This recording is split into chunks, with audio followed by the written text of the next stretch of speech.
পটল বন্ধুরা, পটলের এই ইউনিক রেসিপিটা একবার বানিয়ে দেখতেই পারেন। হাই প্রেশার, কিডনির পেশেন্ট, সুগারের সমস্যা যাদের, তারা কিন্তু পটল খাওয়াটা ছাড়বেন না।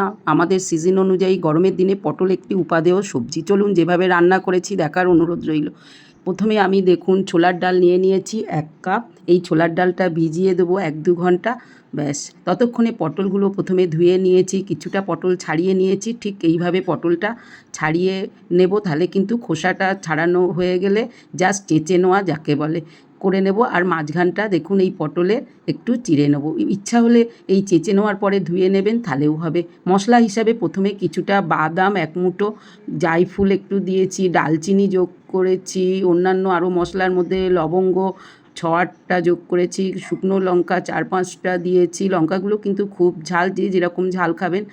ছোটো এলাচ দিয়েছি, আর দেখুন মরিচটা অবশ্যই 10-12টা দিয়েছি। আর লবঙ্গ, এগুলো কিন্তু টেস্টের সঙ্গে ঝালটাও নিয়ে আসবে। বড় এলাচও একটা দিয়ে দিয়েছি। সমস্ত মশলার সঙ্গে কাজু 2-3টে যোগ করেছি, আর কাঁচা লঙ্কা কতগুলো দিয়ে দিলাম। এইবার এই মশলার সঙ্গে আরও দিয়েছি আদা 1.5 ইঞ্চি মাপের হালকা করে কেটে ছাড়িয়ে নেওয়া, যেটা বিশেষ করে দিতে হবে পোস্ত। যে অনুযায়ী খাবেন পোস্তটা সেই অনুযায়ী দিয়ে সমস্ত মশলাগুলো রেডি হয়ে যাওয়ার পরে বাটা, এবার একটু টক দই দিয়েছি। ব্যাস বন্ধুরা, টক দই দিয়ে ঘুরিয়ে নেব। মশলাটা রেডি হয়ে গেছে, এরকম 2 বাটি মশলা হয়েছে। ততক্ষণে আমার ডালটা ভিজে গেছে একদম। এবার ডালটা যোগ করে দেবো, তবে 10% মতো বাকি আছে। এবার এই ডালের মধ্যে আদা, কাঁচা লঙ্কা, লবণ, সমস্ত মশলার মধ্যে একটু কারি পাতা যোগ করে দিয়েছি, আর কতগুলো সয়াবিন যোগ করেছি। এবার প্রয়োজন মতো একটু হলুদ আর একটু লঙ্কা গুঁড়ো দেওয়ার পরে মশলাটা করে নেব। 2টো বয়েলড আলু নিয়ে নিয়েছি, আলুগুলো আমি ছাড়িয়ে নেব। একা হাতে ধরে আবার রেকর্ড করছি, এই জন্য একটু সমস্যা। এইবার দেখুন ধীরে ধীরে আলুগুলো কুড়ে নিচ্ছি, এতে কিন্তু আলুগুলো সমানভাবে মাখা হবে আর ভালোভাবে কোড়া হয়ে যাবে। সমস্ত আলু দুটো কুড়ে নিয়েছি। এবার বাটা ডালটা একটা পাত্রে ঢেলে নিয়েছি, 2বার করে বাটতে হয়েছে। এবার কুড়ে নেওয়া আলুটা গেটারে সেটাই যোগ করে দিলাম, এতে কিন্তু মশলাটা বেশ নরম হবে। এবার লবণ মরিচগুলো, অর্থাৎ ঝালটা নিজের টেস্ট অনুযায়ী, আর একটু হলুদ লঙ্কা গুঁড়ো দিয়ে আমি একটু ঝাল ঝাল করব। আমার কারিতে আমি সাধারণত চিনি ব্যবহার করি না, চিনির প্রচুর সমস্যা। সবাই বলে টেস্ট ব্যালেন্স, এক্ষেত্রে ব্যালেন্সের কোনো অসুবিধা হবে না। আপনারা আমার মতো রান্নাটা করে দেখতেই পারেন। একটু তেল যোগ করুন, এতে কিন্তু মশলাটা স্মুথ একটা মাখা তৈরি হয়ে যাবে। এইভাবে ভালো করে মেখে নিন। আর চিনির ব্যবহার না করাই ভালো, সুগার ঘরে ঘরে। সেক্ষেত্রে চিনি ছাড়াও যদি একই রকম টেস্ট হয় তাহলে মন্দ কি। ততক্ষণে মাখাটা রেডি। অবশেষে আমি আরেকটু গরম মশলা যোগ করে দিলাম। পর্যন্ত সবই হলো, তবে গরমে অরুচি দূর করতে, টেস্ট বাড়াতে আরেকটু এগিয়ে যাব। চলুন, ঠিক মাখাটা এরকম টাইট হবে, অল্প খিঁচ রেখে বাটলে ধীরে ধীরে পটল আর মশলাটা মোটামুটি রেডি হয়ে গেছে। এরকম লোভনীয় রেসিপি বানাতে আরেকটু অপেক্ষা করুন।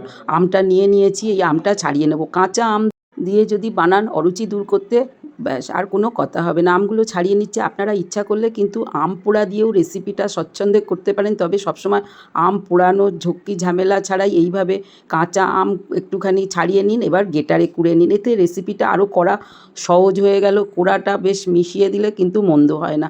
টক অনুযায়ী আমটা কুড়ে নেবেন। আমার আমটা বেশ টক আছে, সেই জন্য আমি অল্পই ব্যবহার করেছি। টকটা বেশি খেতে চাইলে করে নিন, বা পোড়া আম নিয়ে তার গ্রেভিটা বার করে নিন।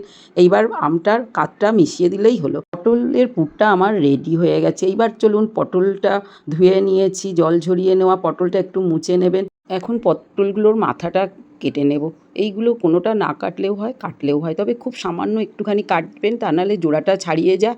এবার মাঝখানটা ফাঁক করে নিলাম। নিয়ে দেখুন 2 হাত দিয়ে ধীরে চেপে দিচ্ছি। একদম টাটকা পটল হলে কিন্তু ফাঁক করতে একটু অসুবিধা হয়। যাই হোক, ধীরে সুস্থে করুন যাতে পটলটা ফেটে না যায়। ভিতর থেকে পটলের দানাগুলো বাদ দিয়ে দিন। কচি দানা হলে মিক্সিতে বেটে ডালের সঙ্গেও যোগ করতে পারেন, আমি তা করিনি। এইগুলো পরে আবার রেসিপি করার ইচ্ছা। এইবার এইভাবে পুরগুলো চামচ দিয়েই ভরে দিন, তবে একদম একটুখানি ফাঁক রাখবেন, তা নাহলে কী অসুবিধা হয় চলুন পরে দেখাবো। এইভাবে আমি করে নিয়েছি কতগুলো।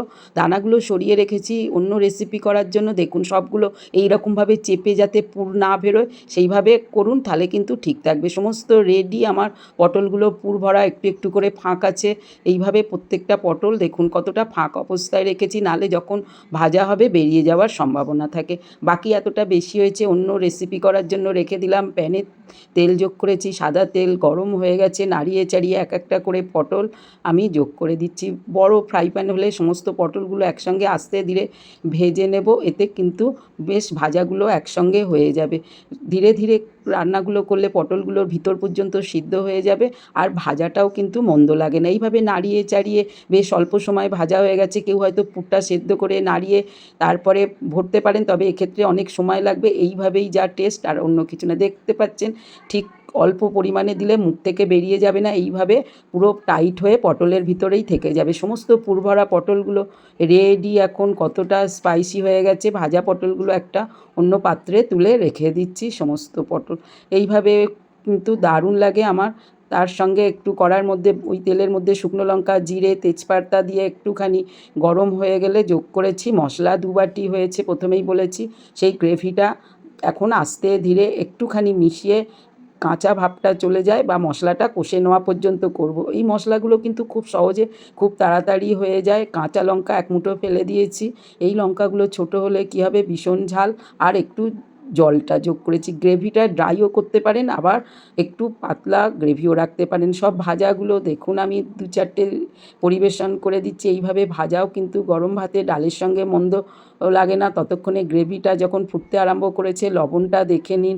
ভাজা পটল, পুরোলা মশলাযুক্ত পটলগুলোই যোগ করে দিলাম।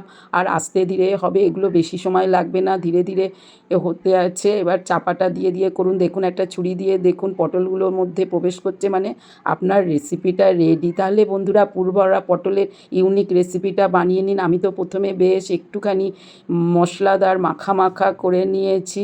গরম ভাত, রুটি যে কোনো সময় আপনি খান, আর এর জুড়ি মেলা ভার। ভীষণ টেস্টি রেসিপিটা, একবার বানিয়ে ফেলুন।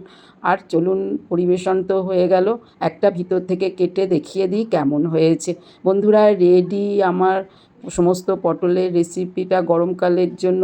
আর একটুখানি দেখুন, যদি গ্রেভিওয়ালা খেতে চান তাহলে এইভাবে গ্রেভিযুক্ত রাখুন। গ্রেভিটা পাতলা করে নিন, ব্যাস উপর থেকে গ্রেভিটা দিয়ে দিন, ব্যাস রেডি হয়ে গেল। লবণ টবণগুলো দেখে নিন। আলাদা করে গরম মশলা, ঘি কিছুই দিতে হবে না, এতেই টেস্টটা অসাধারণ। এইবার উপর থেকে একটু আম কুচিয়ে একটু গার্নিশিং করে দিলেই ব্যাস, নিয়ে বসে পড়ুন পরিবার সহ। মাঝখান থেকে কেটে দেখাই কেমন হয়েছে। বন্ধুরা, তাহলে রেসিপিটা করে ফেলুন। কেমন হয়েছে জানান। ভালো লাগলে চ্যানেলটা লাইক, শেয়ার, সাবস্ক্রাইব করে নেওয়ার অনুরোধ রইল। জয় বড় মা, ভালো থাকবে।